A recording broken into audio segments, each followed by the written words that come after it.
Pinoy talakayan, kay Paski, kay Danny at kay Willie Juan. Pinoy talakayan, nakikinig ang buong sambayanan. Pinoy talakayan, kay Paski, kay Danny at kay Willie Juan. Pinoy talakayan, nakikinig ang buong sambayanan. Simula alas 4 hanggang alas 5, magbasa ka ng dyaryo, tumutok sa radyo, kasama ang tatlo sa araw ng linggo. Mga maaasahan na tunay na katoto. Kung meron kang issue at mga komento, kung meron katanungan, pwede kang magreklamo sa programang talagang #1 sa estasyon na maaasahan. Huwag mahihiya na ito ay banggitin, sigurado na ikaw ay papansinin. Ang talakayang talagang kakaiba, kung nakikinig ka, Pinoy kang talaga. Pinoy talakayan, kay Paski, kay Danny at kay Willie Juan. Pinoy talakayan, nakikinig ang buong sambayanan. Pinoy talakayan, kay Paski, kay Danny at kay Willie Juan. Pinoy talakayan, nakikinig ang buong sambayanan. Ang ating gobyerno ay walang ginagawa, kaya ang kahirapan ay lalong lumalala. Kawawa naman ang lahat ng dukha na hanggang ngayon kahit isang tuka. Ang ating kalikasan na di maiiwasan, kahit na anong gawin siguradong mababawasan. Ng bahay sa lakas ng bagyo na walang ginawa kundi ang mamerwisyo. Ang ating komunidad, probinsya o syudad, hindi na aasenso kung walang abilidad. Bata o may edad siguradong mahuhuli ng mga pulis, PNP, Intel, Cavite. Mahilig dumiskarte, walang warrant of arrest. Ang dapat sa inyo, ang tsapa ay inaalis. Kaya ang panawagan ko sa ating Pangulo, gawin nyo ang lahat para ang tao'y di sumuko. Pinoy talakayan, kay Paski, kay Danny at kay Willie Juan. Pinoy talakayan, nakikinig ang buong sambayanan. Pinoy talakayan, kay Paski, kay Danny at kay Willie Juan. Pinoy talakayan, nakikinig ang buong sambayanan. Pinoy talakayan, kay Paski, kay Danny at kay Willie Juan. Pinoy talakayan, nakikinig ang buong sambayanan. Pinoy talakayan, kay Paski, kay Danny at kay Willie Juan. Pinoy talakayan, nakikinig ang buong sambayanan. Pinoy, Pinoy, Pinoy.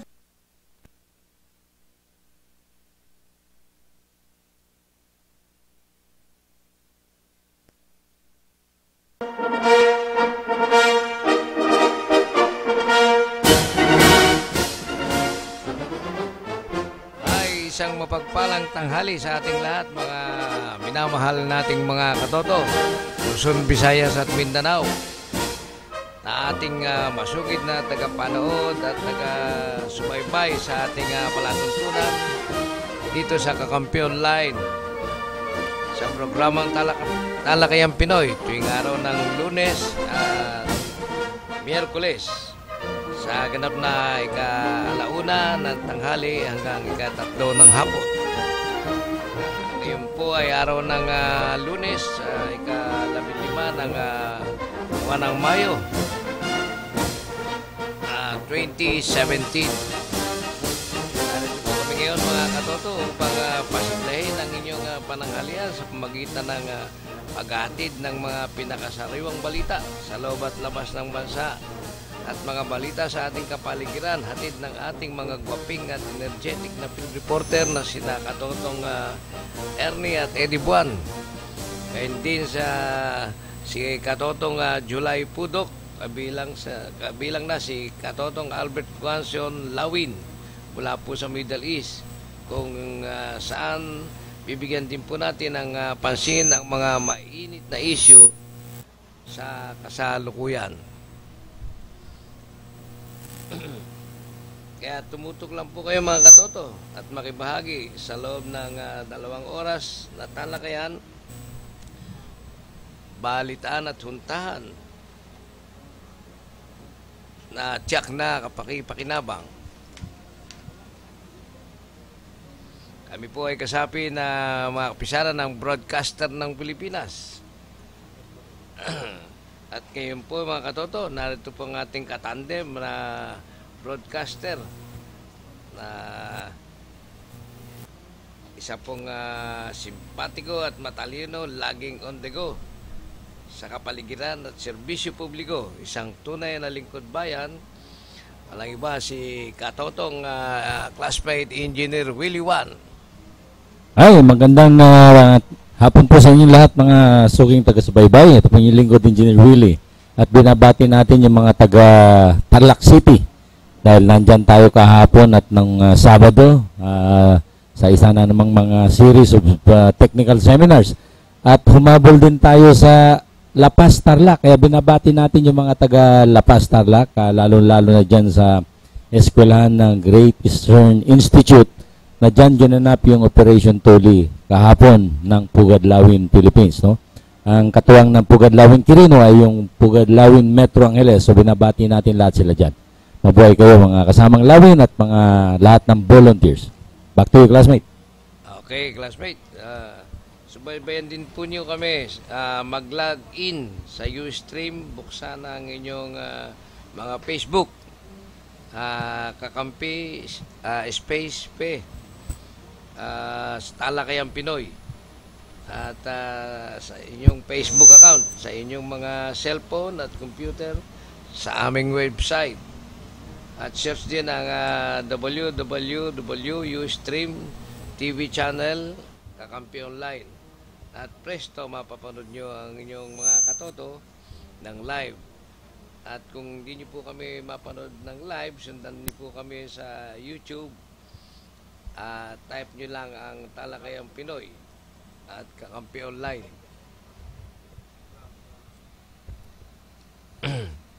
Sa lahat ng aming mga nakaraang pagtatanghal ay inyong mapapanood. At inaanyahan din po namin kayo na makapagtalakayan sa amin o kaya kung may mga suliranin kayong ibig na idulog ay pwede pa kayong tumawag dito sa aming himpilan sa numero 553-8656 553-8656 at 788-3607 788-3607. O kaya mag-text sa Smart sa aking number na 0928-735-4919 0928-735-4919.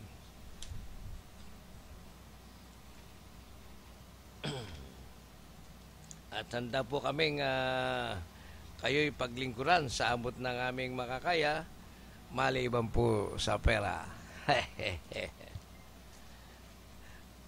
Okay, mga katoto.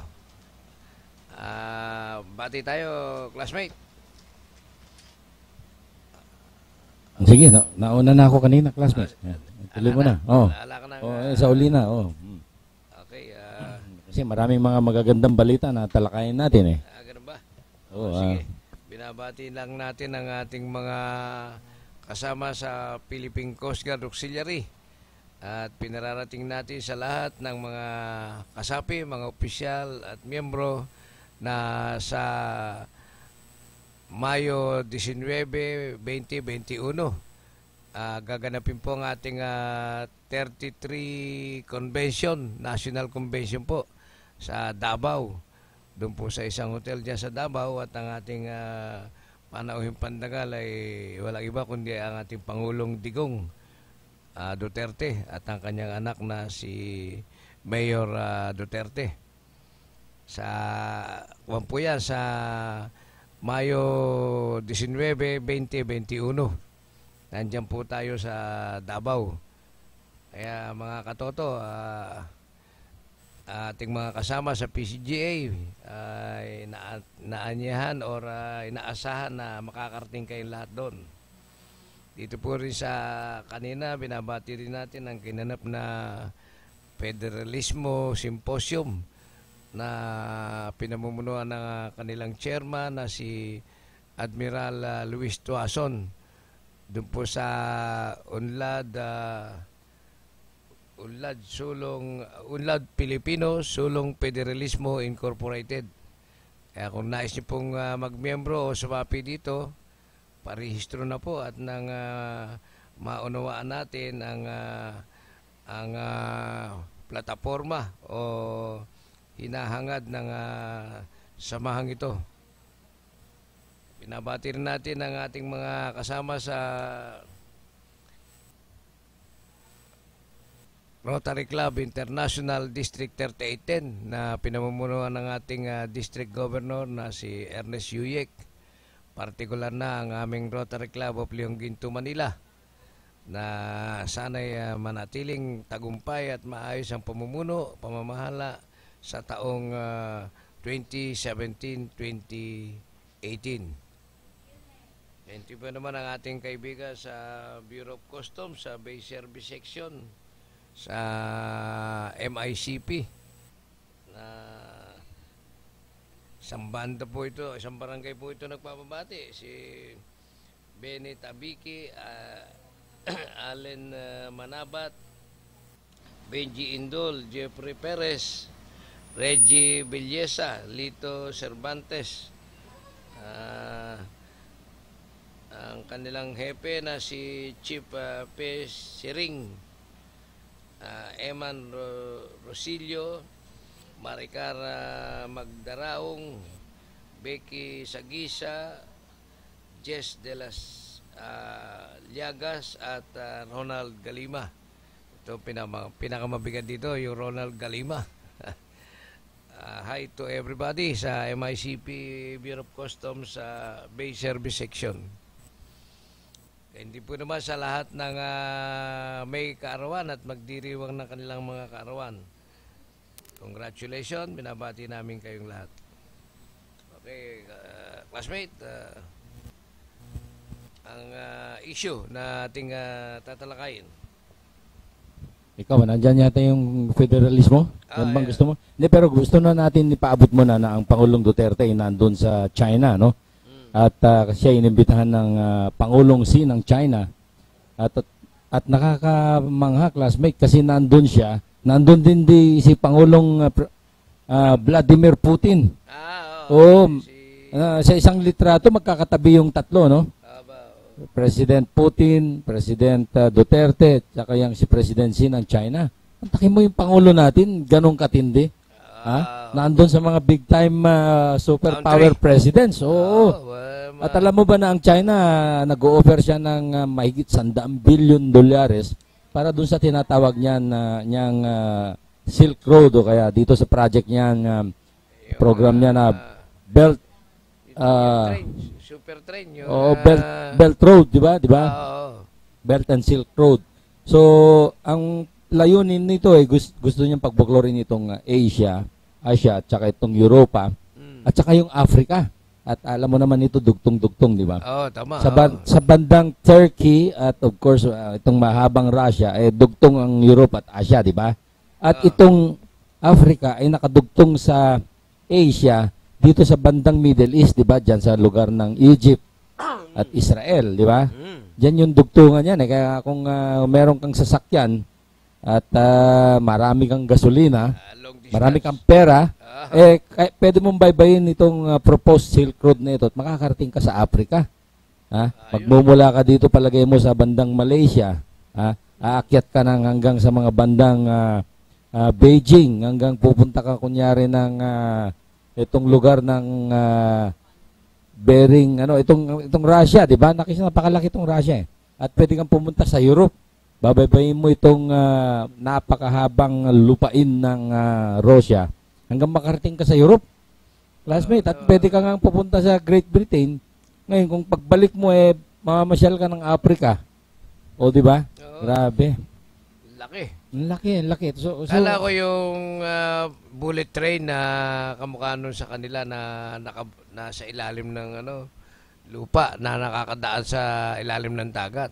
Hindi. Parang ito naman plano na ito leisurely ride. Kung mag-ganon Kaya kung gusto mo bubuin nila yung train na yan, makakarating Europa, hindi kasi meron na yatang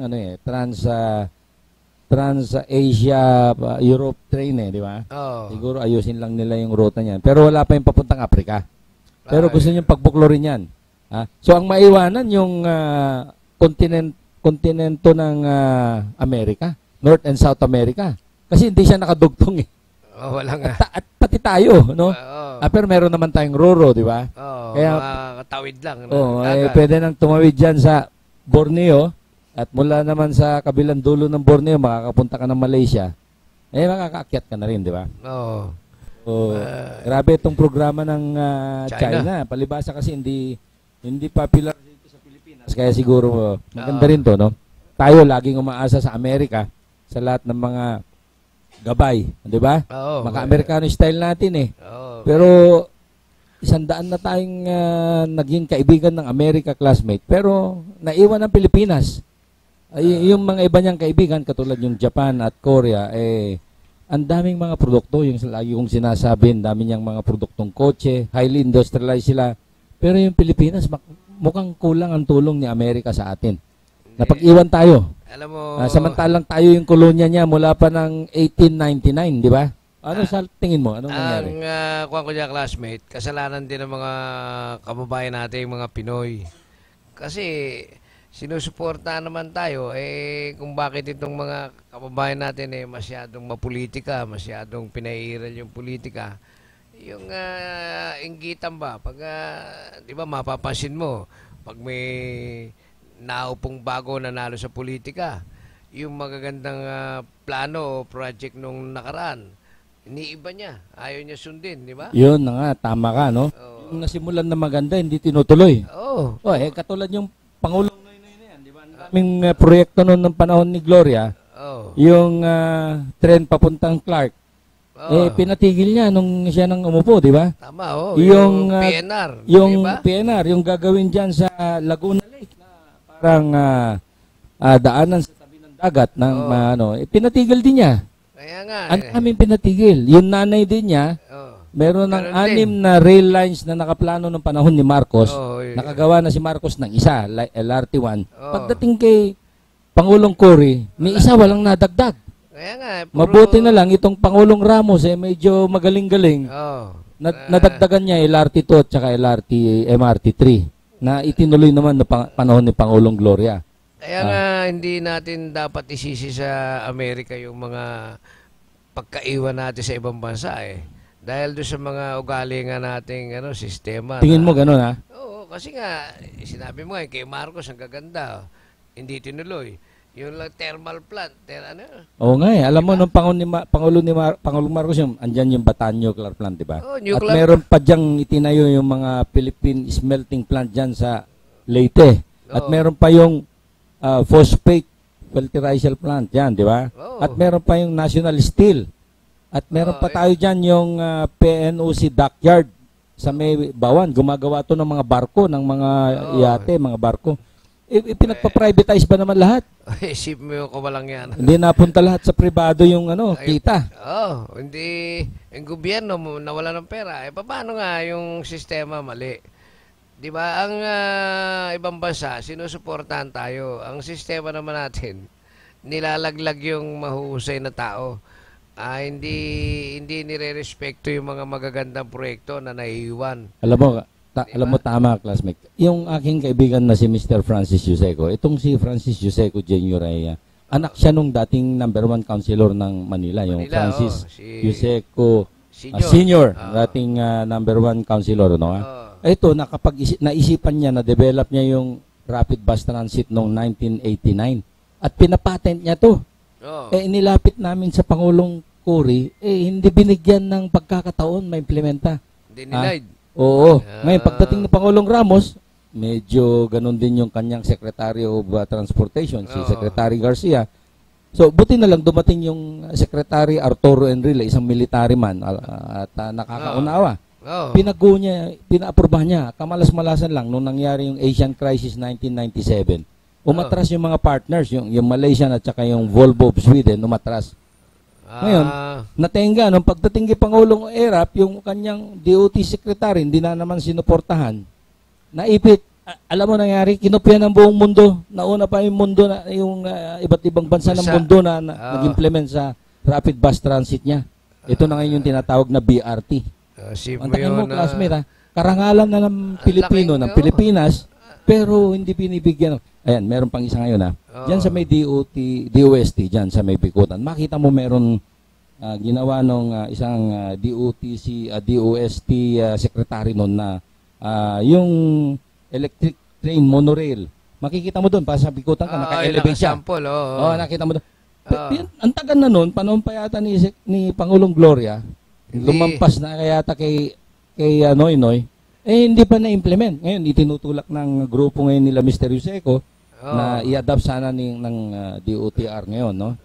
Mantakin mo, ang daming magagaling na idea ng Pinoy, pero itong bansa natin, masyadong colonial mentality, yung mga, yung mga namumunong iba dyan, no? Oo. Dapat bigyan nila ng mga pagkakataon yung mga Filipino ingenuity, di ba? Yung mga magagandang ideya, di ba? Tapos, suportahan dapat. Pagka pumunta sa ibang bansa, nakuha na ibang bansa, nagsisisi, sabihin, di ba? Napupunta lagi sa ibang bansa yung value added dahil nga sa kakulangan ng magandang diskarte. Sabihin nila, yung Pilipino, ba't doon naglilingkod sa ibang bansa? Puro... Walang trabaho rito mapipilitan yung... Puro kapabayaan ng pamahalaan. Classmate, tignan mo yung mga DH na yan, graduate teacher yung mga yan, mantakin mo, nag-aral ng BS Education o BSE Ed o ano man, no? Bachelor's degree, pero domestic helper ang trabaho sa Hong Kong o kaya sa Singapore. Para kumita lang, hindi ba? Malinis naman yung trabaho, hindi naman natin minamaliit, no? Pero, hindi dapat ganon. Industriya dito, marami tayong paggawa ng mga kotse, na? Yung Saraw, sana, naging national yung produkto niya. Nabuta mo yung classmate, di ba? Saraw jeepney. Kung sinuportahan yung Saraw na yan, baka nag-export na tayo. Baka nag-export na tayo sa Africa niyan. Papua New Guinea, Africa, o kaya sa Bangladesh. May isa pang third world country, di ba? Baka mayaman na yung bansa natin talaga. Kaya dapat talaga yung mga namumulitika dyan, bawasan na yung inggit doon sa nakaraan. Kung ano yung maganda nung nakaraan, pagpatuloy nyo. Di ba? Hindi yung kakainggitan nyo, alisan nyo ng pondo. Hindi nyo ipagpapatuloy, di ang ganda ng proyekto hanggang sa taga-ibang bansa lang ang makikinabang. Di ba? Pagka dahil sila may mga kapital, o nakita nilang maganda yung proyekto o yung plano, kukupihin na nila yun, kukunin yung mga Pilipino natin. Ganun nangyari doon sa Rapid Bus Transit, classmate. Ginaya ng Colombia, so ano dami, check mo sa internet kung ano yung mga bansa na nagkaroon ng bus rapid transit. Pagkatapos ng 1998 na pagka-approve dyan sa DOTC. Kasi inaprubahan ni Secretary Enrile, namatay naman yon, pumalit si Secretary Licauco, kamalas-malasan, namatay din si Secretary Licauco, mabait yung dalawang yun. Ang problema, nangyaring Asian crisis, kaya nga yung last 2 years ni Pangulong Ramos, naapektuhan, di ba? Lala mo, di ba? Wala ng kapital. Wala ng kapital ng buong Asia. Mabuti itong mga Koreano, ang babait nila. Nung nangyari yung classmate, naalala ko ang nababasa natin, yung mga bawat Koreano, dinodonate yung kanilang alahas sa kanilang gobyerno para lang makaangat ulit yung ekonomiya ng Korea, ng South Korea. Kaya tignan mo, naka-recover sila. Fully industrialized sila ngayon. Nandyan yung mga Hyundai, Daewoo, Kia, Sangyong, Samsung, Hanjin. Ang dami nilang kumpanya na malalaki. Malaki ang pagkakaisa nila at walang katulad. Nationalism, talagang matindi. Nationalism, wala yung katulad sa atin na kapabayaan na Kaya, yun nga mga katoto, sana lalo yung mga politician natin, huwag mo masyadong pinapahirapan ng bansa kasi pagka nakopya ng iba, wala na tayo. Magsisisihan na, sasabihin Pilipino may imbento. Pilipino nga, ayaw nyo naman gastusan, di ba? Ayaw nyo naman suportahan kayo itong mga namumuno sa bansa, sa Pilipinas. Dapat pag nakita nyong makakatulong sa pagunlad ng bansa, suportahan niya, gastusan niya kung kinakailangan. Hindi yung puro tayo ningas gugon, puro kayabangan. Hindi ubra yun. Puro sarili ang iniisip. Puro makasarili. Ganon yung mga iba dyan Hindi pwede yung ganon. Lalo na yung mga oligarchs. Puro bulsa nila pinapakapal nila, classmate. Diba? Oo, yung mga, alam naman natin yung mga style nila, kaya lang tayo nasa, Ito, no, mabatikos natin ngayon yung mga oligarchs na yan, ha, makasarili, di ba? oo, Katulad ng Meralco, ha? Alam mo ba na nung pumasok yung Renewable Energy Act, pinagpapalitan yung mga metro ng mga bahay ng unidirectional, yung digital. Tapos ito, ganito classmate, no? oo, Pagka kumukonsumo ka, pero siyempre tumataas yung recording niya, di ba? oo, Eh pagka meron kang solar panel at nagpalabas ka ng kuryente papunta sa kanya, tataas pa rin ang reading. baliwala yung solar. Ang nangyari, yung export mo, yung palabas na mapapunta kay Meralco, ikaw pa magbabayad kasi tumataas yung reading eh. Pero kung yung hindi niya pinalitan, yung luma pa rin na analog, yung dating merong platong umiikot na gano'n. Ayun, kasi reversible yun eh. Mag-consume ka, iikot siyang ganyan. Pagka naman mag-export ka, magre-reverse lang siya. Pinalitan lahat ng Meralco yan. Pinalitan ng digital na isang direction lang. Para kumita sila lalo. Nag-consume ka, tumataas. Mag-export ka, tataas pa rin. Plus, nagiging plus ba? Hindi kamukha nung nakaraan. Pag hindi, Reverse dapat kasi ikaw nagbibigay, di ba? tama. Kaya pinapahirapan nila yung renewable Tapos, energy system. Hindi tama yan, makasarili yan. Tapos Dapat merong, baguhin yan. Kung sino man uupo na Energy Regulatory Commission Chairman at saka sana makarating ito kay Secretary Alfonso Cosi. Kaibigan mo siya, Secretary Cosi, di ba? Tama. Kailangan umabot sa kanya to para malaman niya at saka kay Pangulong Duterte. Baguhin nila yan, hindi tama yan. Dapat, kung merong enerhiya na sumubra man sa bahay ng isang merong sariling solar, kasi siyempre gumagana yung mga load mo, mga electric fan, mga ilaw, mga TV, mga refrigerator, di ba? Pero kung lahat yan, malamig na yung ref mo, titigil yung compressor mo, classmate eh. Malamig na yung kwarto mo dahil sa aircon, titigil na yung compressor mo, so hindi na andar, meron ka ng sobrang enerhiya ngayon na galing sa haring araw, lalabas yan, papunta sa kanya. Dapat yun, hindi mo dapat babayaran yun, dapat siya nga magbayad pa sa'yo. Kaya nga, meron nabisto ang energy, itong kay Kusi, ano tawag doon sa, yung Department of Energy. DOE. Yan, merong nadinig akong misa na pinababalik ng gobyerno yung mga sumobrang narinig ko rin yan. Parang may billion yan parang 6 billion ba yun? Oo. Ibabalik daw ng Meralco, narinig ko yan. Consumer. Dapat lang ibalik kung dapat ibalik. No? Ngayon ang tanong, paano mararamdaman ng mga residente, ng mga gumagamit ng kuryente, kung paano ibinalik yung mga sobra nilang napunta sa Meralco. Saksakan ng gulang itong Meralco, sobrang pagsasamantala. Kung siya naman nagsabi, narinig nabasa natin yan, classmate, na sabi ng Meralco, ibabalik niya yung overcharge nila na yan. Hindi balik nila. Ang sa atin lang sana, classmate, itama nila yung mga metering na yan. Yung kung ikaw nag-produce ka ng enerhiya mo dahil sa may solar ka o meron kang wind turbine, no? At palabas ang daloy ng enerhiya na yan papunta sa kanya, dapat bayaran ka na niya ng tama. Hindi yung pinalitan yung mga metro, nadadagdagan pa yung babayaran mo. Kailan ba... O di panlalamang sa kapwa yan? Kailan ba ginawa yung mga pagpapalit ng metrong yan? Basta alam ko, simula nung 2008 na isabatas yung Renewable Energy Act na yan, nagsimula silang magpalit sa mga, at sa lahat na ng mga bagong nag-apply, digital na kinabit. Meron pa namang mga luma dyan na yung kwan pa.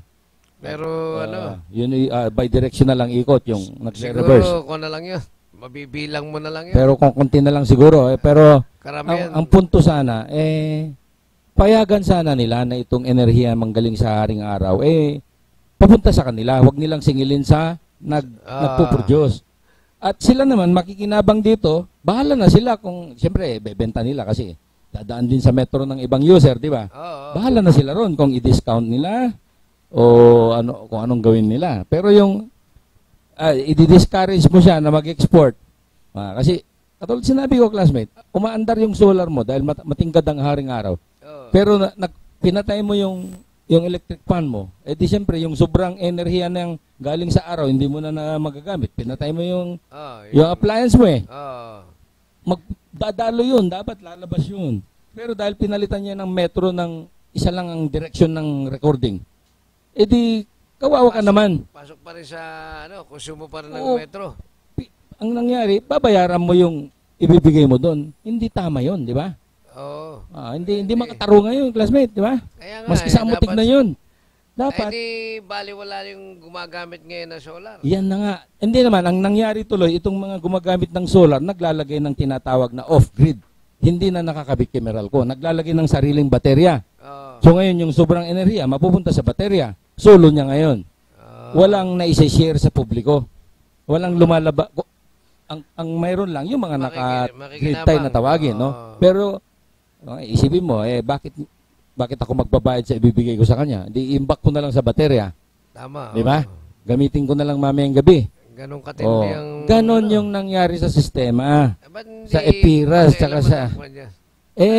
Classmate, yung nakaupong kwan dati sa DOE o dyan nakaupo sa ERC, tingin ko, maraming kalukuhan Kaya nga, bakit nagpakamatay yung abogado doon? Yung kapatid ni Miss Chari Villa ng ABS-CBN, di ba? Yung abogadong John Villa nagpakamatay dahil lang dyan sa mga corruption dyan. Dahil kasabot siya ng Meralco siguro sa mga pagbili ng metro, ganyan. Ikaw, classmate, analyze mo, ang isang abogado na magaling, matino, straight, magpapakamatay, matinding kahiyan inabot niya siguro rito sa mga chairman o sino pa dyan na nakaupo, no? Matinding kahiyan. Mabuti na lang sinuspend na ni Pangulong Duterte yung chairman At sana ang ipapalit ni Pangulong Duterte matuwid din, no? Parang ala General Simato. Baka may makuha pa siya dyan na magaling, matino, walang kinikilingan. Tignan mo yung Kasi classmate. Para tayong unlad, tignan mo. Yung Simato, magaling, di ba? Ngayon, may issue na naman. Sinisiraan. Sinisira. Ang isisira lang naman sa kanya, panahon na nandyan siya sa lugar ng Compostela, medyo prinotektahan daw niya yung mga miners. Yan ang sinasabi niya. Pero di umano. At saka yung tumanggap daw ng pabaon nung siya naging chief of staff. Siya raw nag-uso nun, yung pabaon, tsaka yung pasalubong. Hindi, ang sabi nila na nagpauso nun si General Angie Reyes, yung namayapa ng Angie Reyes, di ba? Kasi Angie Reyes, tapos may mga sumunod sa kanya, marami yun si General Simato, parang naglingkod lang bilang chief of staff, siguro 5-6 na buwan lang yata, kunti lang, maigsi lang classmate Pero ang dami nilang pumalit-palit at na-issue yun nung nagkakaroon ng investigasyon sa Senado na si Senator Trillanes ang tumirada kay General Angie Reyes. At hindi nakayanan ni General Reyes yung kahiyan, di ba? Kaya nagpakamatay yung mama. Suicide. Oo. Yan ang sinasabi natin hindi ayos na sistema. Paano tayong ulad nga? Nadinig nyo mga katoto yung tungkol sa mga issue. Paano hanapin natin yung pag-unlad na ibang bansa? Samantalang tayo dito 8-man-8. Nagsasamantala sa pagkakapirahan at yung may karunungan na dapat na pakinabangan, ayaw suportahan hanggang sa magtatrabaho sa ibang bansa. Pinakikinabangan ngayon ng ibang bansa yan dahil maganda yung kanyang invento or yung kanyang programa na dapat ang bansa natin na makinabang. Kaya, di ba? Kaya wala tayong maasahan talaga hanggang sa dulo ng walang hanggan. Hindi tayo ulad dahil ugaling Pinoy. Anyway, classmate, alam mo, dumating si Pangulong Duterte. Nakita na natin yung kanyang katapatan, di ba? Kaya sa susunod na eleksyon yan, sigurado ko, pag pumili ulit yung Pilipino, talagang ayaw na niya yung mga oligarchs, yung mga tainted ang paglilingkod. Alam na natin yung may mga tinagong kalokohan, di ba? Sawa na tayo sa kanila.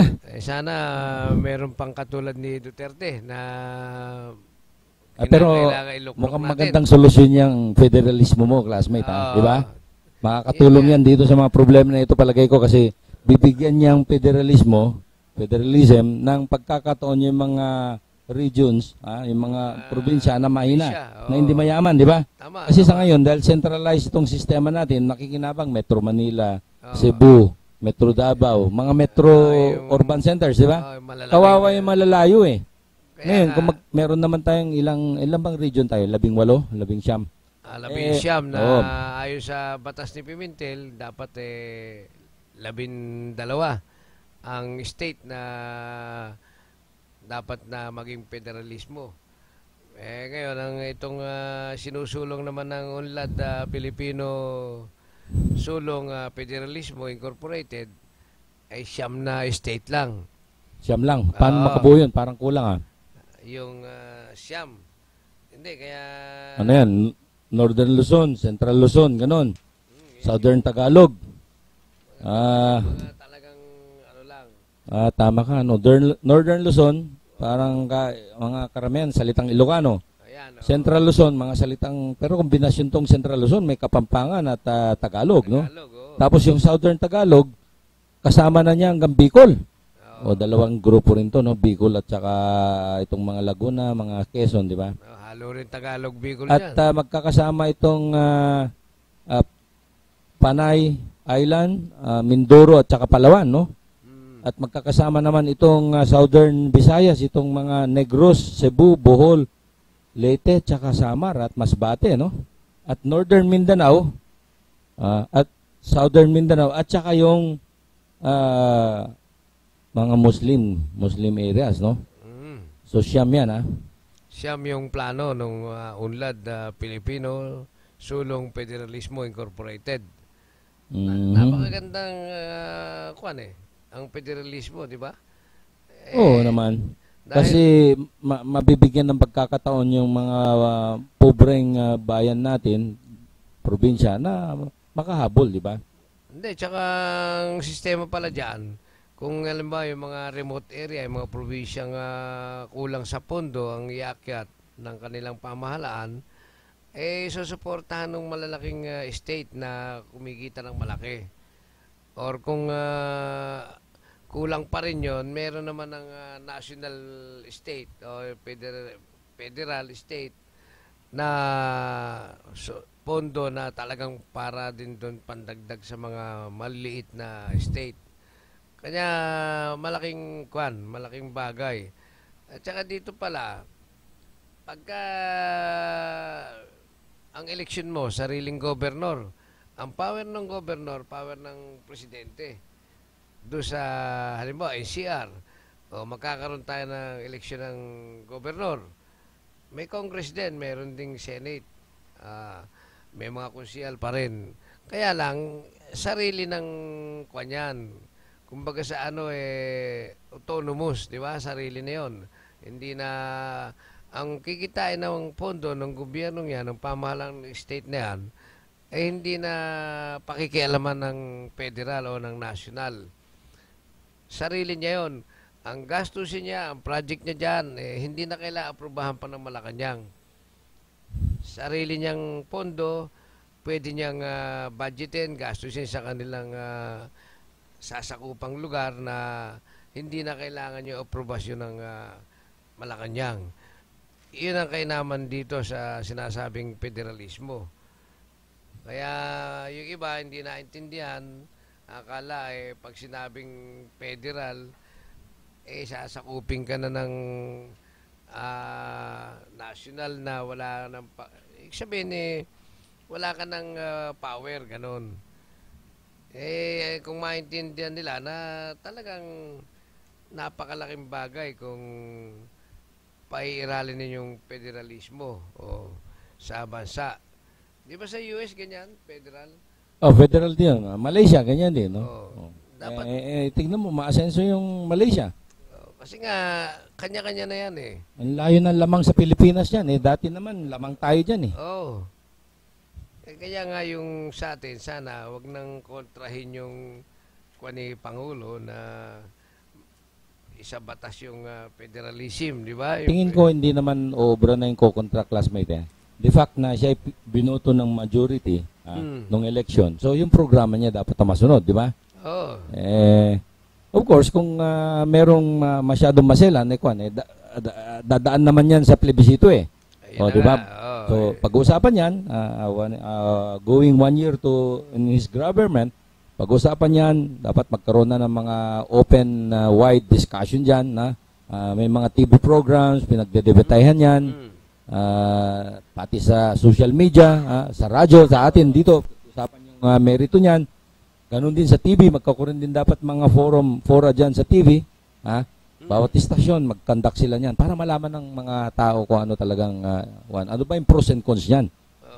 Ano yung mga bansa na nandyan na sa federalism. At umasenso.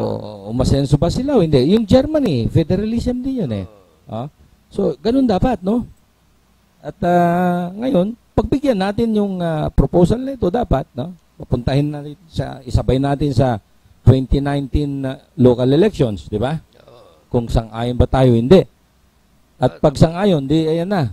Magkaroon na ngayon ng Constituent Assembly siguro sa Kongreso para implement na.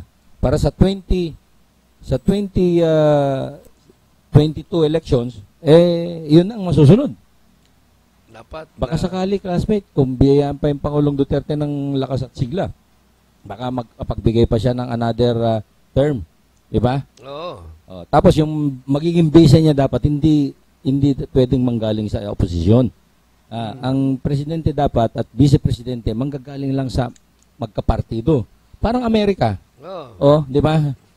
Kung magkapartido yan, edi nagtutulungan yan. Walang kontrahan. Dito, ewan ko sa atin yung mga ninono natin mga politiko, wala yata sa hulog. Ano? Kaya sinabi mo na kanina, puro politika sila, no? Pero yun, napakasimple. Bakit yung Amerika magkasama yung presidente at vice sa isang partido? Bakit sa atin magkahiwalay? Nananalo, no? Magkasama sa partido. Tayo. Biro mo, ha? Ayaw. Ayaw ng ganon. Yung konstitusyon ni President Cory, akala ko ang gagaling yung mga umupong nagbalangkas nito, classmate, eh. Wala rin palang binatbat, ano? Wala, puro bobo. Naku, bupols. Bupols yan. Tuloy, kaya bumagsak tayo sa ekonomiya. Hindi umasenso. Kitang-kita naman, classmate, eh. Yung halimbawa ko, di ba? Bakit yung Korea? Ang layo nila. Yung Japan, ang layo nila. Tayo. Palibhasa, puro politika. Yung mga kongreso natin, mas maraming membro dyan na puro politiko. Puro abogado. Tignan mo, pagka may lumabas yung mga top 10 ng bar, talagang isa-isang sinasaluduhan yung top 1 hanggang top 10. Pero pag lumabas yung top 10 ng engineering, wala. Wala. Sabihin lang, sanggaling yung top 1. Minsan pa, wala na. Kaya masyadong politicize yung ano natin, masyadong sinasaluduhan yung mga abogado na karamihan naman pulpul. Wala naman nangyari sa bansa natin eh. Totoo yun. Oo. Di ba? Hindi naman hindi maintindihan kung ano. Di bale sana yung mga abogado, laging iniisip yung talagang kapakanan ng bansa. Katulad ni Pangulong Duterte. Pwede na sana, di ba? Oo. Karamihan makasarili, kaya hindi tayo aseso talaga. Oo nga eh. Yun lang kay Cory nga, anak na swerte. Ang kaganda ng mga iniwan na proyekto ni Marcos, hindi pinatuloy. Kaya nga eh. Bupols eh. Kay Calvo, kay Pinoy, sira rin ng ulo. Dahil yung PNR na dapat buhayin, gawa na yung mga ibang release sa Bulacan. Pinigil. Oo, ang dami pinigil talaga. Masayang.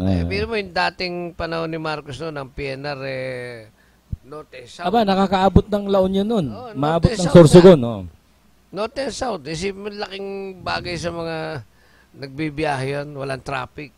Dire-diretso. Ang mura ng pasahe.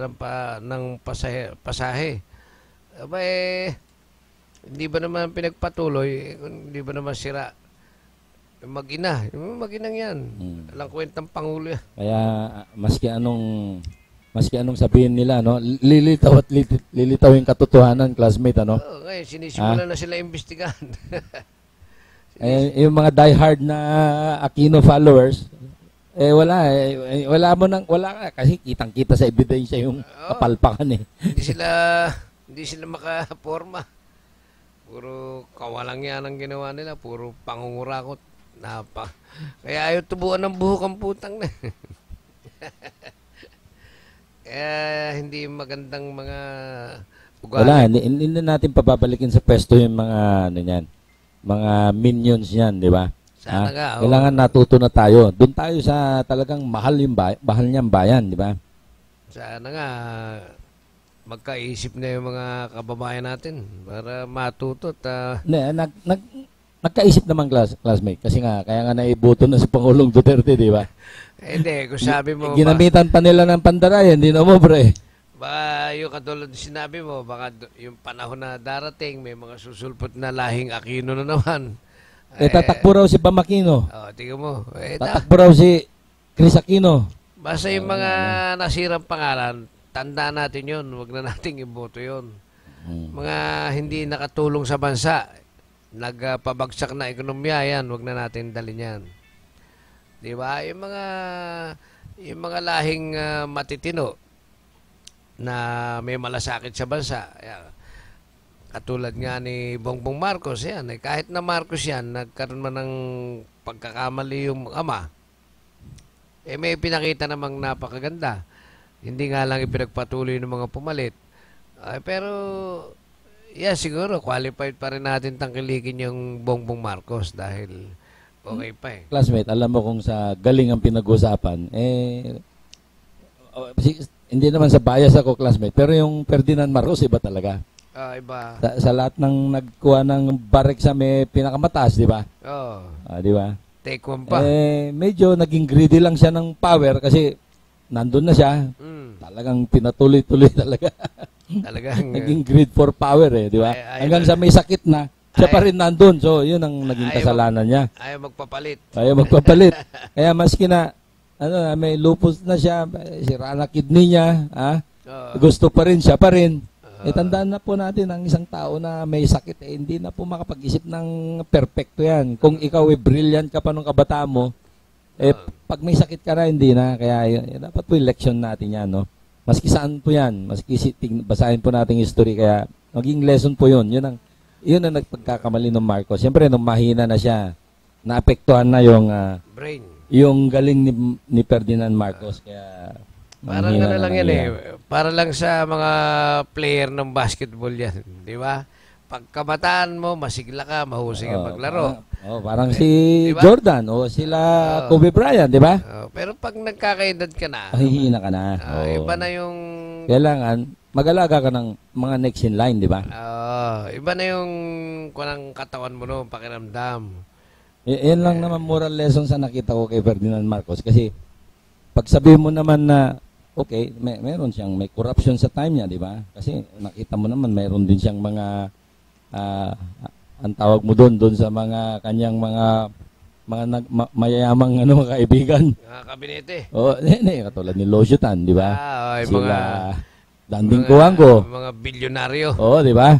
Pero pag tinignan mo rin yung mga succeeding meron din yung mga pangulo nagkakaroon din ng mga sari-sariling di ba? Yun ang nagiging problema ng mga pangulo. Pero ang mahalaga lagi sana, yung puso mo para dun sa mas nakakarami, di ba? Hindi yung para sa interes ng isa mong kaibigan lang. Di ba? Kasi kung katulad kay Pangulong Noynoy, dun sa listahan ni Napoles, napakarami pala. Pero tatatlo na yung tinira. Tapos dun pa nag-surrender si Napoles sa Malacanang. Ang dami nagduda nun, di ba? Siyempre. Tapos akala natin, ibig sabihin, ako kontak niya yung presidente. Ibig sabihin, ang paniwala ko nun, patas siya, papa-investigahin din lahat. Hindi, tumigil lang doon sa tatlo Kaya ngayon, naungkat tuloy yung ngayon.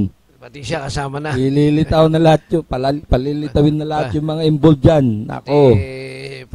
Tama yan, kasi para magkaroon ng cleansing.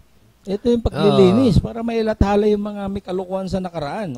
Mas sino ka ngayon, tumabi ka na kung kasama ka doon sa mga nakinabang doon sa PDAP. Kasi maliwanag na sinabi ng Supreme Court na unconstitutional, classmate hindi mo, unless ma-reverse yung decision ng Supreme Court.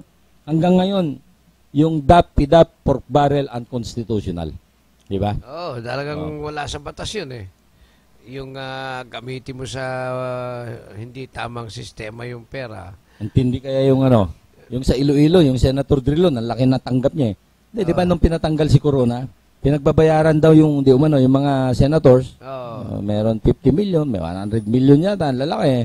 Para pagboto nila, talagang laglag si Corona. Grabe, di ba?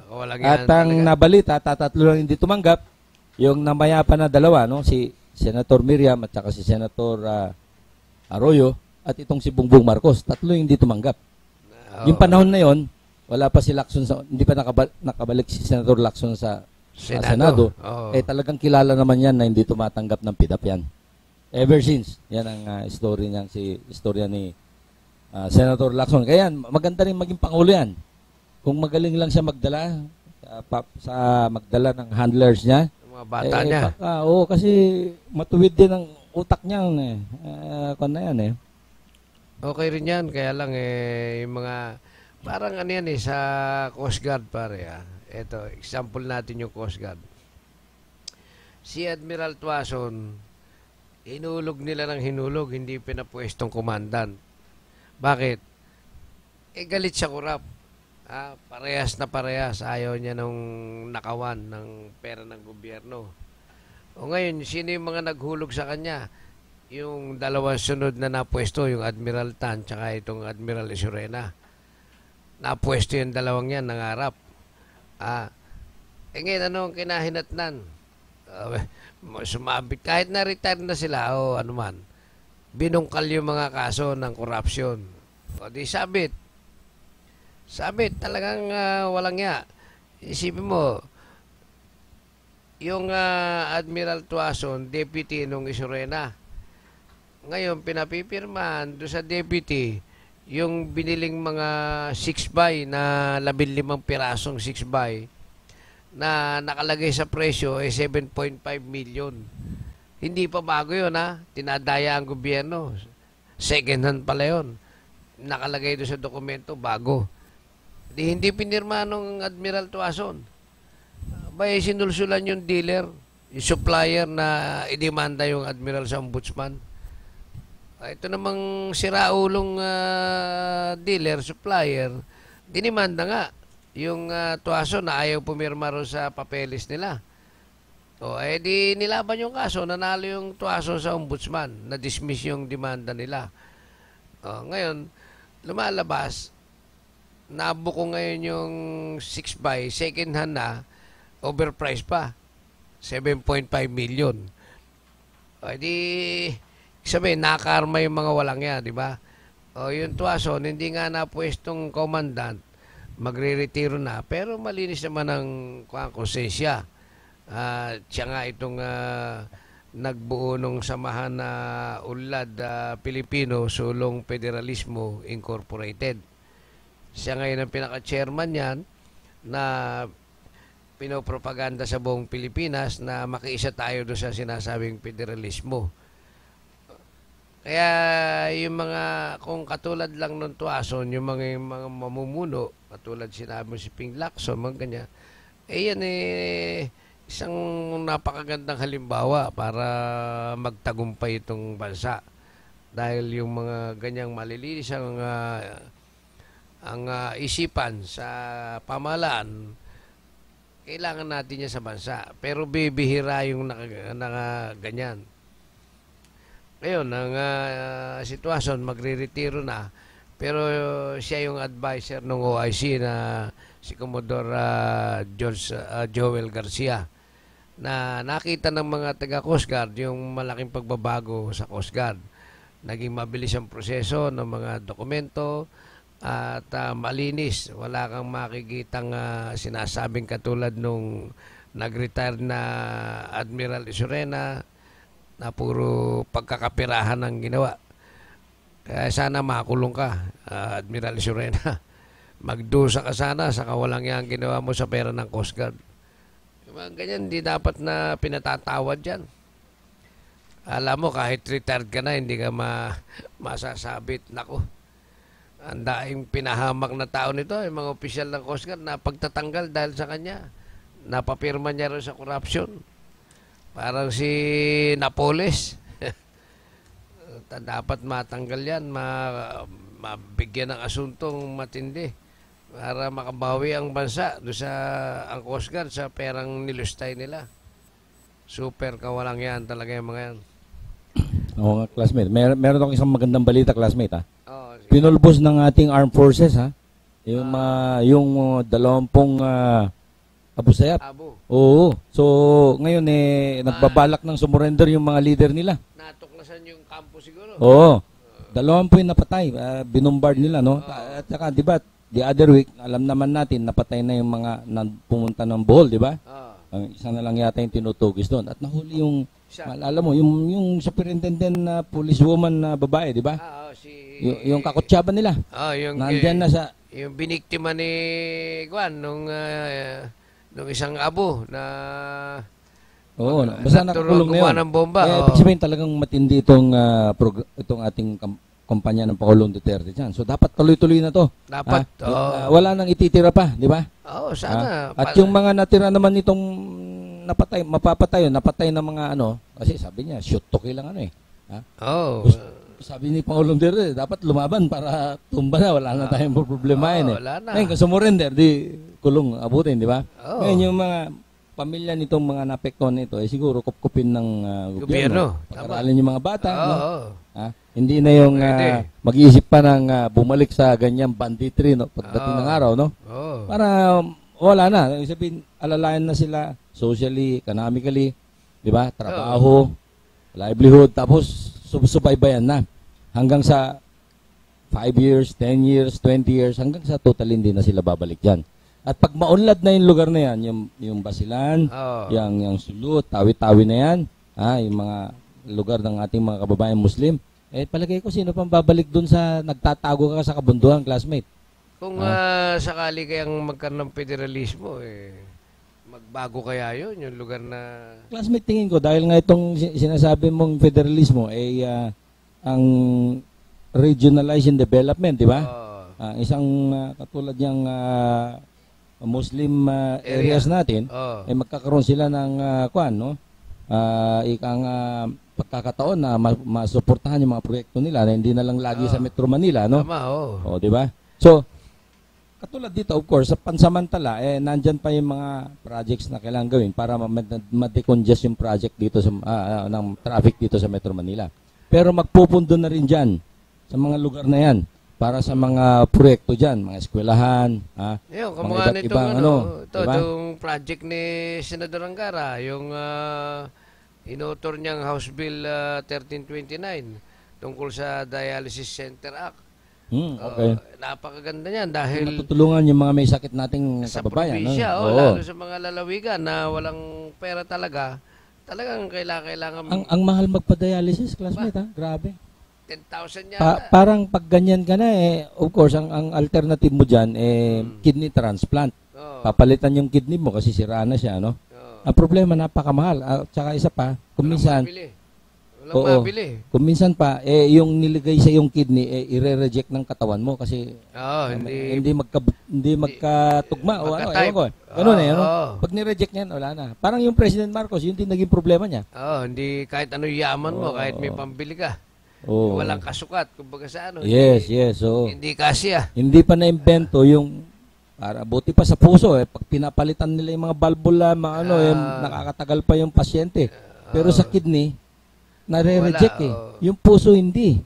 Kaya nga, pang-anim na nakamamatay na sakit. Magandang project yan, maganda. No? So, yan siya sabi natin na yung federalismo, makakatulong din yan, classmate.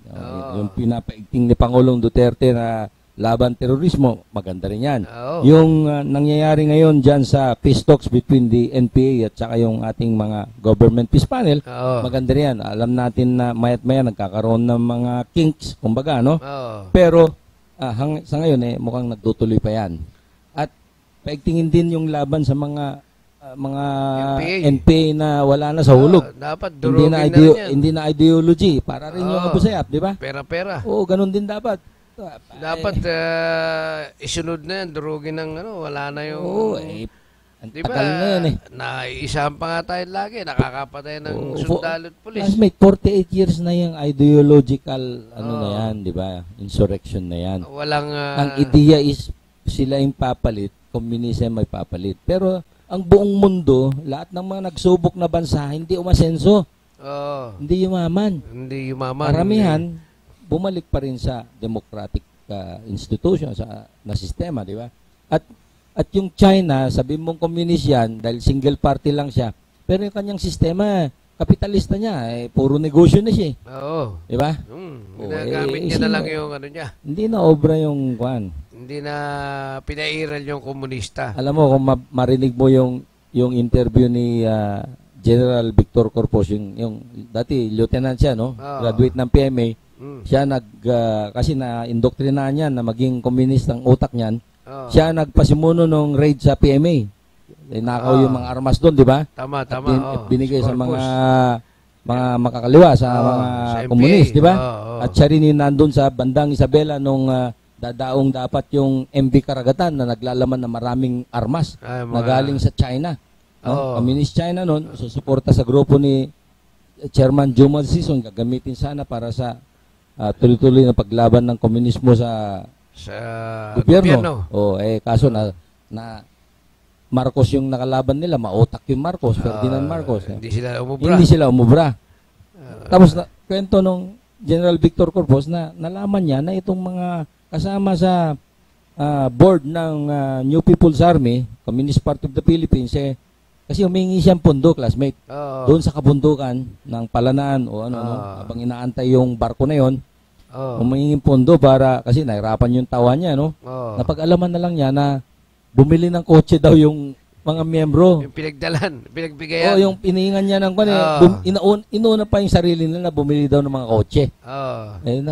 Nag-isip daw yung Victor Corpus, walang niya. Andito ako sa kabundukan, hirap na nagsasakripisyo. Sila para sa komunismo. Pero itong mga nandyan, naka-aircon. Inuna na sarili, sabi niya. Kaya mula noon, nagbago isip niya. Nawala na ang kanyang full na suporta sa Communist Party of the Philippines. Kaya, ayan, napanood ko yung tatlong stage na ano niya na interview niya. At siniwalat niya lahat yung mga misgivings niya na siya naging komunistang Wala nang gaganda pa sa gobyerno. Tandaan natin mga katoto. Di ba? Yung mga ganyan, mga ideologian lang mga palpak kontra sa gobyerno. Hindi magtatagumpay yan kasi nga puro kapalpakan ng gusto. Kaya katulad niyan, pagkakaperahan, nangingidnap. Alam mo, classmate, pag ang mga namumuno hindi sila transparent, ibig sabihin may tinatago na yan, di ba? Oo. At pag may tinatago, malamang pinapakapal ng bulsa niyan. Dapat transparent, dapat nilalabas yung totoo. Ano ba talagang tatanggapin na sahod yan? 100,000?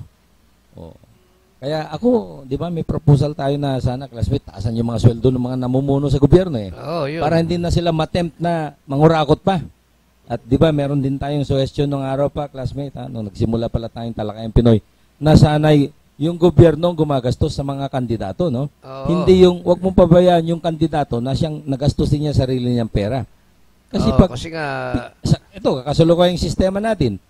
Yung kandidato, gagastusin niya yung pera niya. Siyempre, pag nakaupo na siya, hahanap siyang paraan para mabawi niya yung ginastos niya.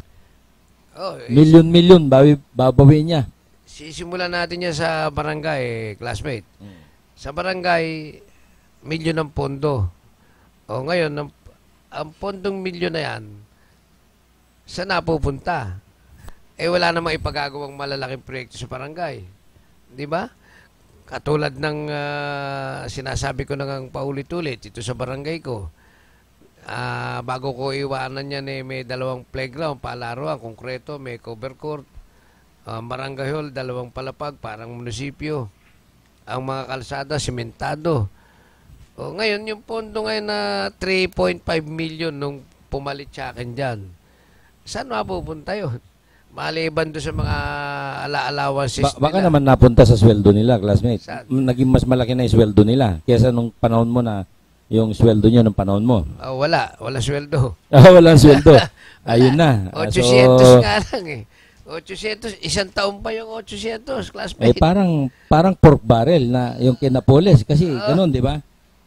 Kasi ganun nangyari. Kunyari, maglalaan ng 10 milyon. Kunyari, sa isang proyekto, bibili ng fertilizer at ipapamahagi sa mga farmers. Yung pala peke. Peke, walang fertilizer. Meron lang resibong ginamit para ma-deliver yung kunyari, pero wala namang goods. Oo, No? ghost Tapos deliver. nabayaran ngayon, ghost delivery. Ganun nangyari yung PDAP scam na yan eh. 100% nanakaw. Pinagati-atian yung halaga ng 10 million na yun. Kung 100 million yun, ganun din yun. Isipin mo taon-taon yun. May pondo silang ganon, di ba? Paano kung hindi pa nabuko, di tuloy-tuloy. Kaya hindi talaga tayo aseso ang Pilipinas. Puro kawalang yan, puro personal interest. Kaya kamukha nga niya sinasabi natin sa barangay. Merong kanya-kanyang yan eh. Parang local government niya, may kanya-kanyang proyekto.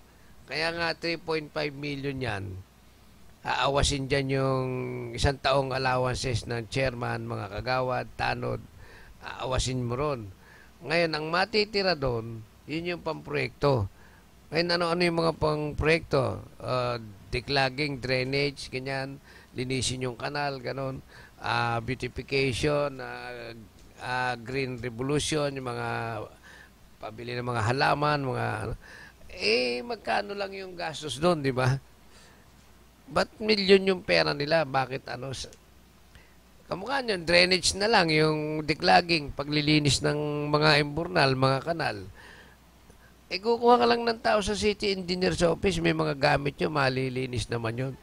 Bigyan mo lang ng pangkain yan o pakainin mo yan, ganun-ganon. Sulit na yun. Ngayon, bakit napupunduan ng 300,000, 500,000? Hindi nga ganun ang gagastusin eh. Asan yung perang yun? Yun yung kanya tama yung kung napakinggan tayo ni Pangulong Digong o yung mga gabinete niya na wala ng eleksyon.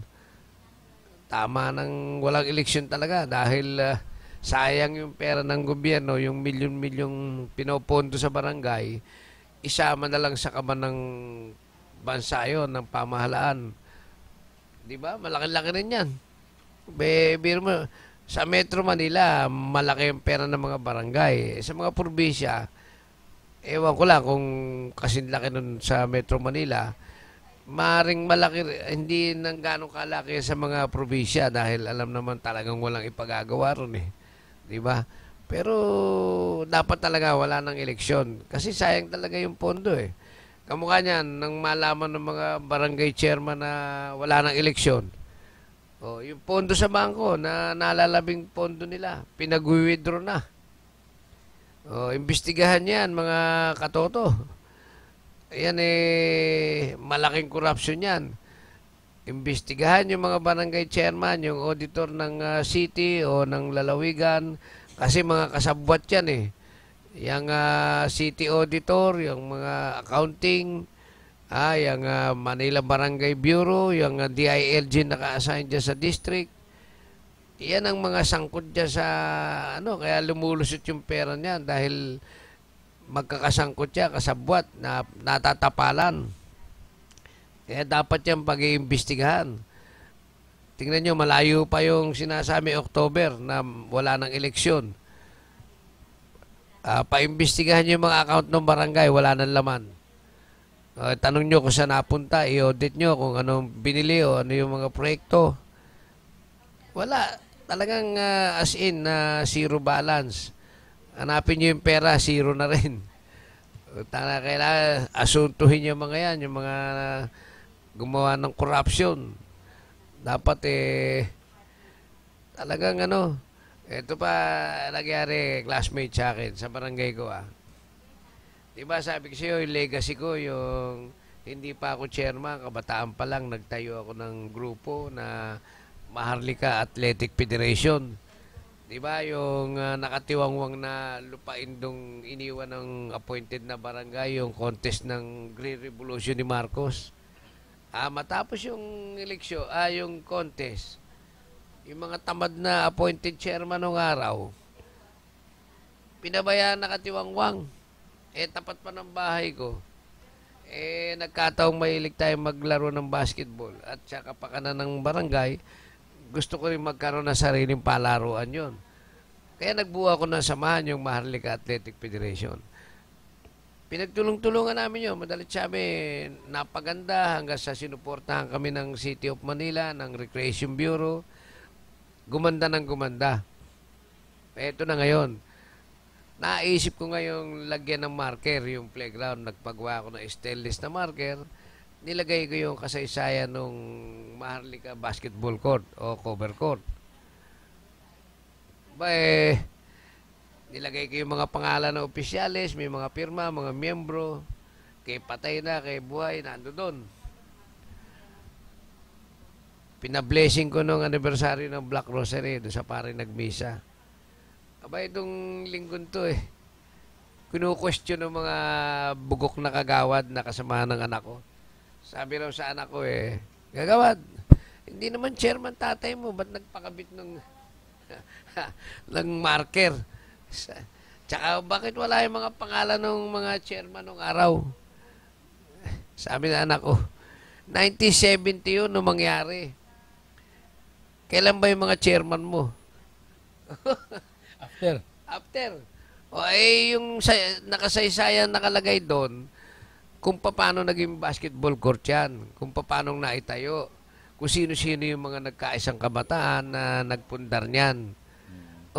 Yung appointed na chairman nung araw, nakialam ba ron? Hindi. Paano ilalagay mo yun? Hindi naman nakialam. Pilosopo nga, namumuliti ka. Kinakabahan, kala babalik ako sa barangay. Kala rin yung anak ko, tatakbong chairman. Either sa amin dalawa. Kaya, kinokontra na kagad. Kasi, kala nagpo-propaganda lang ako ng ganon. Para makilalang namuno ako sa pagpapagawa, no? Ganon ba? Sabi ko sa anak ko, huwag mo na intindihin yan. Politika lang yan. Pag-aawain lang kayo ni chairman yan. Tamo, sabi raw sa kanya, pinatatanggal ni chairman. Sabi na anak ko, alam mo, kaharap si Congressman Lopez, saka si chairman ako, saka tatay ko. Pinag-usapan na yan, sinuggest ng tatay ko kay Congressman magpapalagay na ano. Ano sabi ni Congressman? Sige, sagot ko yung gastos.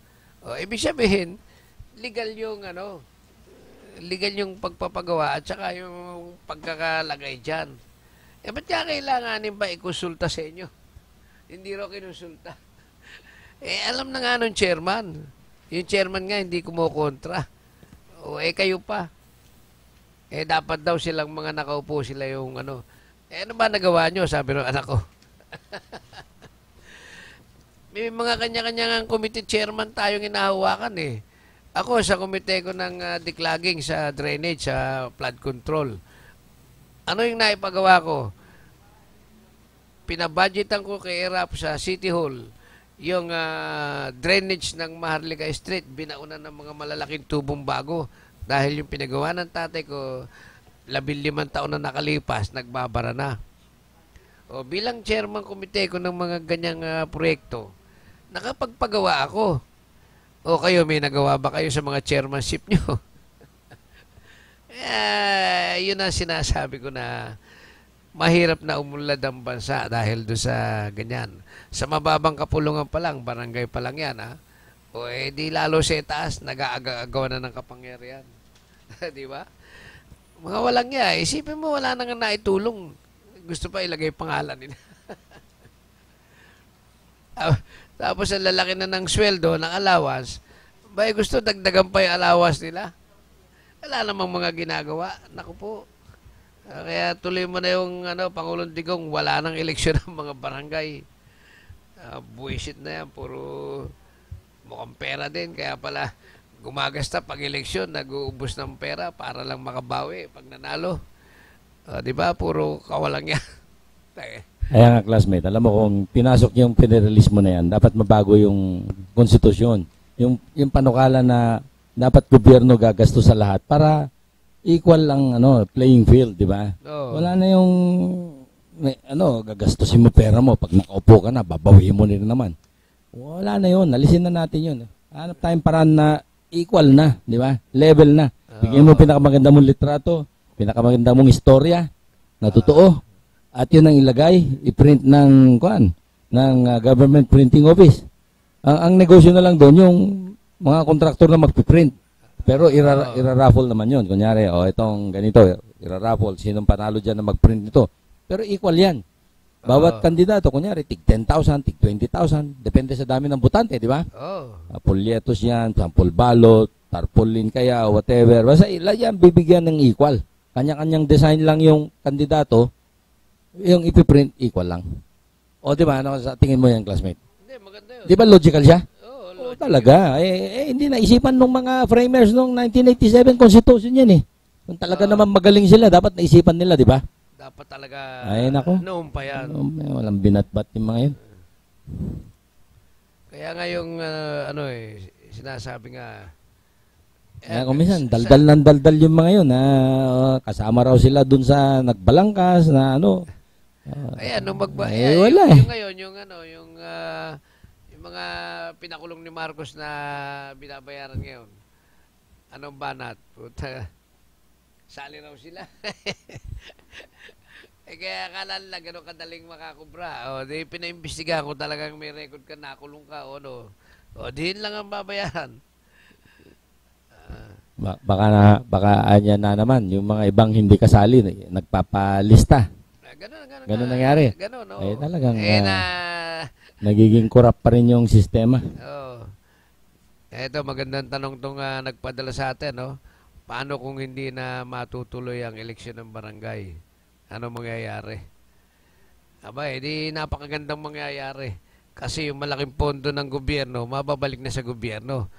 Wala na rin sa kanya-kanyang barangay. Oh. At saka yung sinabi ng Pangulong Duterte, totoo naman yun. Maraming involved dyan sa droga. Na mga kapitan at mga... kagawad. So, hindi na sila makakabalik. Kasi titignan sila, nasa listahan ka ba ng illegal drugs list? Nandun ka, huwag ka nang pumapel pa. Talagang hindi ka na ma-appoint, ma-reappoint. Yung mga makikita dyan, yung mga malinis ang record, wala dun sa listahan, sila ngayon ang pwedeng ma-appoint. Dapat. Diba? No. Hindi rin mawawala yung mga politika sa party yan, classmate. Dahil yung mga palakasan system sa itaas, ganyan din eh. Di ba? Well, nandiyan pa rin yan. Pero sa tingin ko yung Pangulong Duterte, talagang biro mo hindi ka makapaniwala na yung sekretary ng DILG, si Mike Sueño, kaibigan niya, tinanggal niya. Oo. Talagang... Tsaka hindi. Yung dalawa sa Bureau of BI Immigration. Commissioner, di ba? Yung deputy, kabrad sa di ba? Sa fraternity. At ka-eskwela. Same Sambeda Layon din yun tinanggal. Hindi talaga obra. Talagang ito, iba yung Pangulong Duterte. Samantala kay Noynoy, 6 na taon yung abaya 5 taon yung abaya. May tirik dito, tirik doon, palpak dito, palpak doon, bumili rito ng mga real na di naman magamit. Iimbestigahan na sa Senate kanina. Saan ka makakita ng ganyan naglilingkod sa bayan? Dapat yan mga... Deny, hindi raw siya, hindi niya raw alam yung ganong mangyayari. Sobra naman, itim ang budhi nung classmate. Baka pag pinakain mo sa buhaya, doon kainin ng buhaya. Masama lasa. Napaka-itim ang budi nun. Itim ang dugo nun, itim ang budi. Itim ang puso. Itong tanong nyo, mga katoto, napakagandang tanong to. Pero kung hindi matutuloy ang eleksyon, at malamang na hindi na matuloy, dahil ang Kongreso, majority na po yung mga congressman na madaling mahikayat sa mga gugustuhin ng Pangulo. Tulad niya, na dadaan sa Kongreso, pinapaapura po yung batas na maamyendahan na nga yung wala ng eleksyon. Ngayon, kung hindi naman matuloy ito, mag-appoint naman. Kaya lang, yung dahil nga doon sa nakakapanghinayang yung pondo, hindi man ako sa napupunta, milyon-milyon yan. Ilang barangay po ang buong Pilipinas? Ilang milyon yung mga pondo niyan? Kaya bilyon niyang mga dapat mabalik sa ating pamahalaan na makakatulong sa mga ibang bagay na gastusin. Kaya dapat talaga hindi na lang magkaroon ng eleksyon. Yung i-appoint, kasi naranasan ko in-appoint 800 pesos lang ako sa taon Napapatakbo ko yung barangay di kaya rin ng iba yung nagagawa ko kung interesado at merong sincere na pagtingin sa kanyang sasakupan, gagawin yung katulad nung nangyari sa akin. Pero kung ang interest nga, pagkakapirahan, palagi ko, hindi mangyayaring umunlad din yung barangay niya dahil ini-interest niya yung pagkakapirahan eh. Tsaka doon ang kagandahan ng panahon namin sa barangay, yung mga may kaya sa buhay, pag nakita masipag kayo, nagtatanod yun, nagroronda mga tanod mo, hindi ka na kailangan lumapit sa kanila, magugulat ka lang, nagpapadala ng isang garapon na kape, isang asukal, mga ganon. Talagang tutulungan ka rin nila. Sa nakita ko, may mga sardinas, may tinapay. Isipin mo yun. Ngayon, paano tutulong yung mga tao sa'yo? Nakikita tamad yung mga namumuno. At saka alam na may budget, ayaw gastusin para sa kapakanan ng barangay. Kaya hindi mangyayari yung ano. Kaya tama lang tong wala ng eleksyon. Ang mangyayari, pag walang eleksyon, di malaking pondo mababalik sa gobyerno at hindi naman siguro magugulo ang isang barangay kapag appointed lang. Diba? Nandiyan naman yung power din niya. Pwede siyang pakinggan ng mga kapulisan para tulungan yung pangangailangan sa gulo o peace and order. Kaya okay lang yung malaking menos ng barangay, ng gobyerno sa pag walang eleksyon ng barangay. Ngayon, mapunta tayo sa parking, sa ospital, tsaka sa mga mall. May batas dyan na nagtataka ko, ginawa ng Senado, bakit nawala, hindi natuloy o nawala sa pag-uusap sa eksena. Panahon pa ni Gloria yun, yung batas na yun na inaatasan yung mga mall, mga ospital, na wag singilin yung mga nagpa-parking. Gawa nga nung kanya nagpunta riyan sa ospital, may pasyente. O hindi naman mamamasyal sa ospital yung isang tao kung para pumunta ron. Dahil hindi naman pasyalan yung ospital. O, tulad nung isa reklamo sa akin na manganganak daw yung asawa niya, natural, dala niya yung sasakyan niya, hinatid niya. Nagle-labor, hindi pa matatapos yung hanggang kinabukasan ng anak. Abay, nung lalabas daw siya, 450 pesos ang babayaran sa parking. O, tama ba yung ganon? Ala pa lang katwiran yung yung nagparking dyan na may pasyente ko dyan o wala silang pakialam doon. Basta ikaw magbayad ka rin sa sabihin nila, kung namin yan, patakaran yan. Kanya nga, natawagan natin ang pasin ng Senado, ang Kongreso, na pagpatuloy yung batas na pinutol na yon kung bakit natigil. Magkano ba binigay sa atin? Anak na swerte. Magandang batas yun. Isip mo, ang mall, bakit nagpunta yung mga tao doon? Bakit may dala sasakyan? Namamasyal, di ba? Paano, pag namasyal, ano yung mga maitutulong sa mall? Kakain doon sa mga restaurant, mamimili sa mga department store. Di madalit sabi, pinakikinabangan nila yung mga taong nagparking. Hindi ba? Hindi naman nagparking lang doon ng walang yun. Karamihan doon, meron siguro namasyal lang na hindi kumain, hindi namili. Pero mas marami yung kumakain dyan at namimili. Kaya yung batas na naudlot na yan, sana buksan muli ng ating mga senador at ng ating mga kongresista.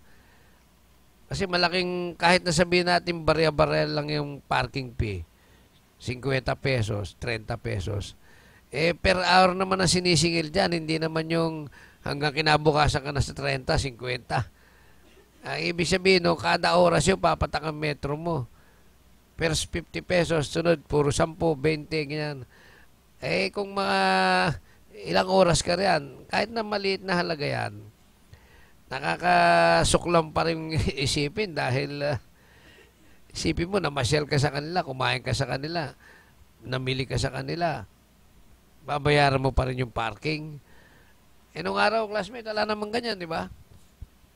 Yun nga, problema, classmate, nagiging negosyo lahat Ayun ang Greed na naman. Katakawan na naman. Oy, may bagong balita, classmate. Mainit pa.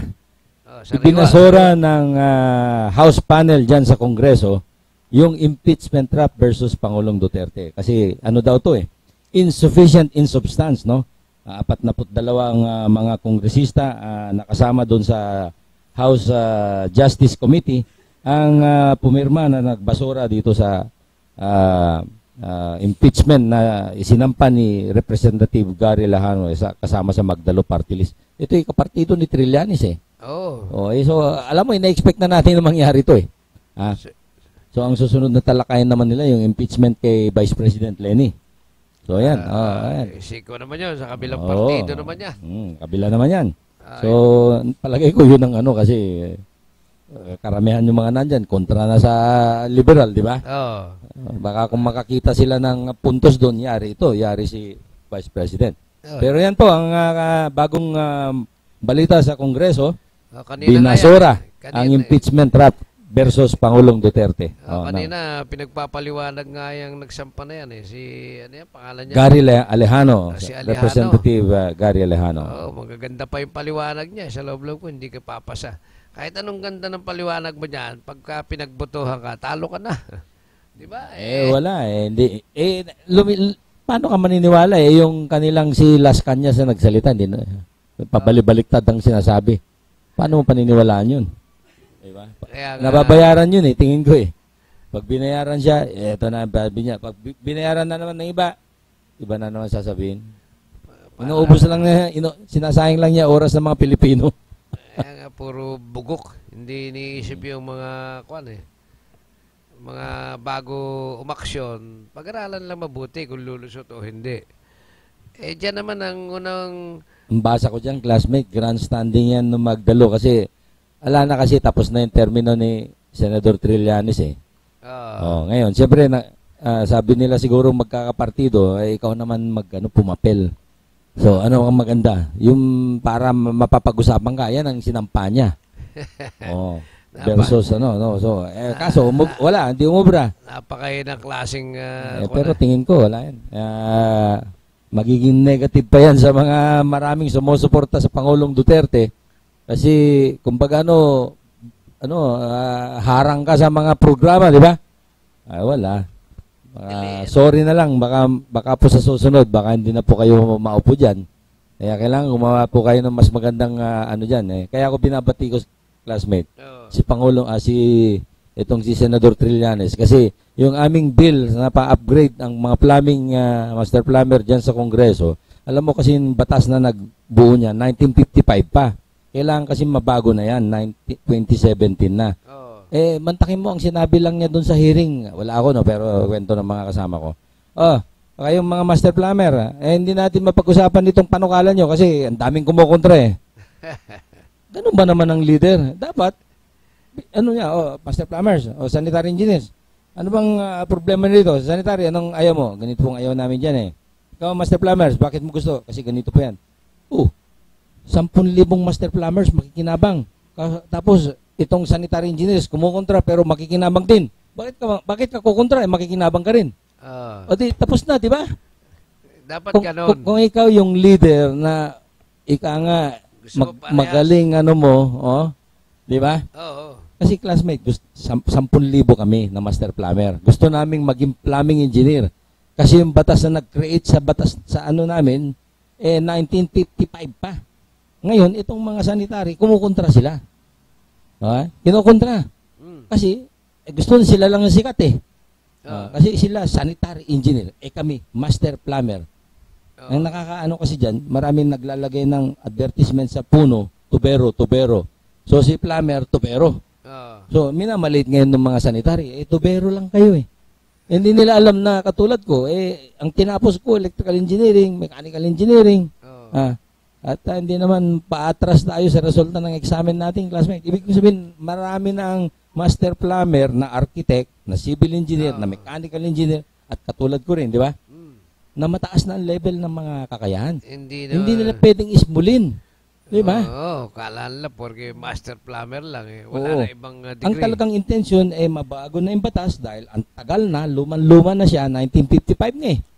62 years na yung batas na yan. Kailangan mabago na para pag itong inopen na yung ASEAN integration, yung pwede nang mag-practice sa ang Pilipino sa ibang bansa, ganun din sila punta rito. Kung maiwan tayo na master plumber pa rin, hindi tayo upgraded, mahirap, di ba? Oo. O, di makitid yung namumuno diyan sa Senado. Last Na term hindi naman niya- ni Juan. Last term na ni... Last term na niya. Pero sa totoo lang, binoto ko siya nung una niya, tsaka pangalawa niya. kasi- Kaya lang, nung nakita ko na ganyang diskarte niya, nawala na akong believe, classmate. Maraming ang bumili. Kasi kung magaling ka, di pinaupo mo yung mga nagkokontrahan dyan, ano ba yung problema nyo? Saan ba tayo pwedeng magkuhan? Kasi ito yung mabuti. Kasi 10,000 makinabang dito. At kayo rin na kumukontra, makikinabang din. Kasama pala kayo sa magiging plumbing engineer. Ganon ginawa namin, classmate. Dapat may dialogue. Oo, dapat ganun Diba? siya. May paliwanag Ang yung isang both magaling na parties. sa leader, hanapin niya yung problema. Hindi yung, nagkokontrahan kayo, bahala na kayo dyan. Oo. Hindi na pag-usapan yan. Walang literato. Ay, nako, mahina. Pasensya ka na, Senator Trillanes, pero ganyan ang pananaw ko sa'yo. Mahina po ang leadership ninyo. Kaya hindi pinagpala yung nyo. Pero kaming mga master plumbers, ipaglalaban namin yan kasi naniniwala kami na ito'y karapatan ng mga nagpa-practice ng plumbing na katulad ko, katulad ng mga 10,000 kong kasama. Ipaglalaban namin yan at yung mga sanitary engineers naman na kumukontra, hindi kayo pwedeng panghabang buhay na kumukontra. Kasi kaya kayo kumukontra kasi gusto nyo lang sarili nyo ang makinabang. Hindi po pwede yan. Hindi po pwede yan. Darating ang panahon, magsisisi kayo sa pagpigil nyo sa pagsulong ng aming bagong batas. Susunod na eleksyon ng senador, yung mga papalit sa kanilang... Kaya ngayon po Apapel Alejano, hindi na obra. Nakokontrahin na ng mga kabaro ko niyan. Kaya nga, ibig sabihin, susunod, sampahan nyo ulit. Oo, hindi. Ako nga, sabi ko nga classmate, kasi ako yung president interim na pangulo ng Integrated Master Plumbers Organization. Ako yun . So, ang aking determinasyon ay gusto kong matuloy yan.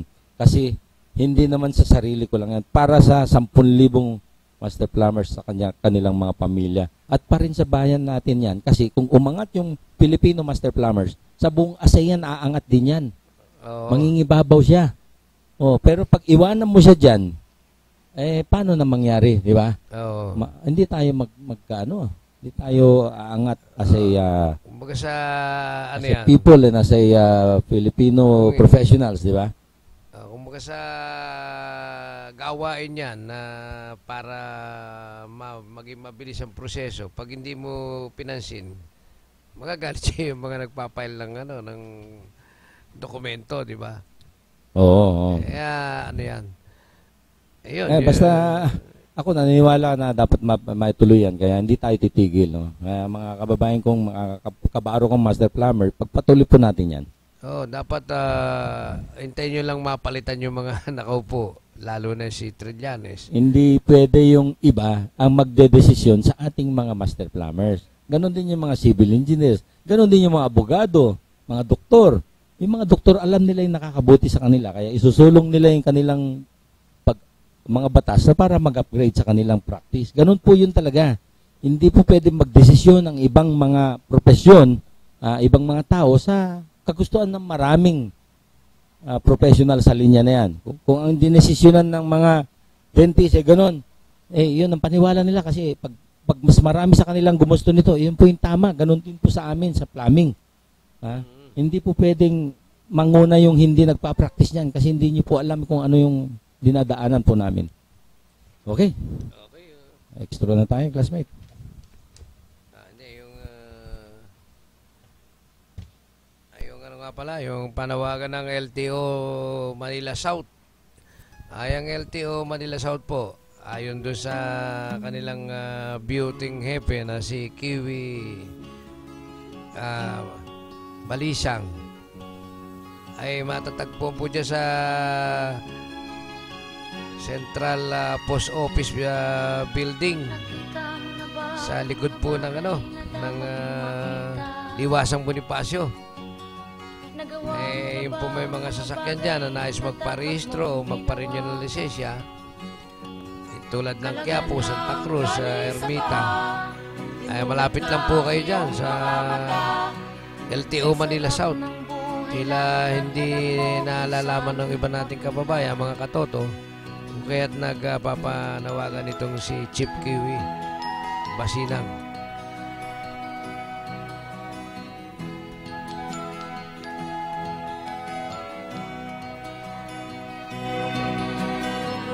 May mga taong bulag kahit dilat ang mata.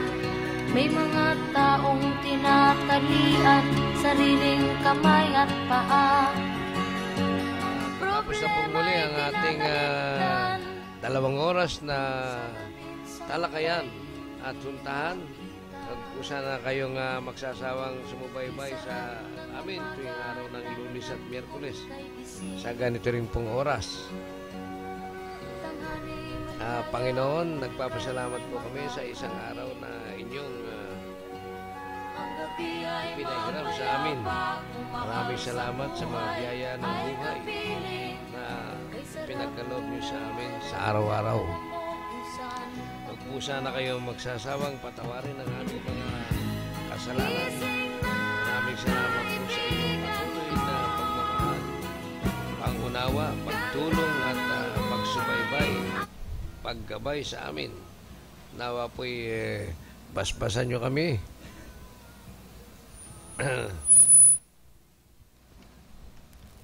Sa programang ito upang kami patuloy na makapaglingkod sa inyo at sa aming kapwa. Ang lahat po ng papuri at pasalamat ay sa inyo. Ito ang aming samo, dalangin sa pangalan ng inyong anak na si Jesus sa pamagitan ng Inang Birhing Maria. Amen. Lunes po ngayon mga katoto. Lagi lang pong mag-ingat sa ating mga paroroonan sa buong maghapon at na manatiling manalangin sa ating bago matulog at pagkagising at pagkain. Kaya mga katoto, ang inyo pong lingkod, kaibigan, katotong Paski Natividad ay nagpapaalala na tayong lahat ay pantay-pantay sa batas ng Diyos at ng tao. Ipaglaban ng matuwid. Laging alalahanin ang kasabihang walang tagumpay na makakamtan kung hindi pagsusumikapan. Ito po yung lingkod, Engineer Willie. Pagpatuloy natin ang wagas na paglilingkod sa ating mga kapwa at ang Panginoon ang bahalang magbalik. At ating tinataas lagi ang Pangulong Duterte at sa kanyang kasama sa kabinete, ang mga leaders natin sa Senado at Kongreso at mga iba pang mga naglilingkod sa gobyerno na sana pa sila'y laging basbasan, biyayaan ng Panginoon ng sigla, gabay at para sa may pagpatuloy nilang magandang programa para sa ating inang bayan. Amen. Magkarinigan po tayo at magsama-sama. Mabuhay ka, ka, Pilipinas!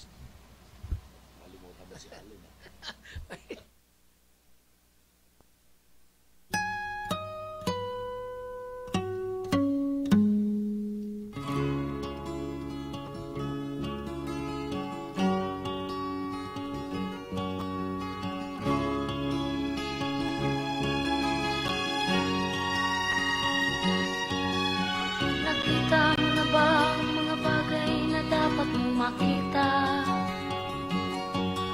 Nagawa mo na ba ang mga bagay na dapat mong ginawa? Kalagan ng kali sa paa, dimulat ng iyong mga mata. Kay sarap ng buhay lalo na't alam mo kung saan papunta.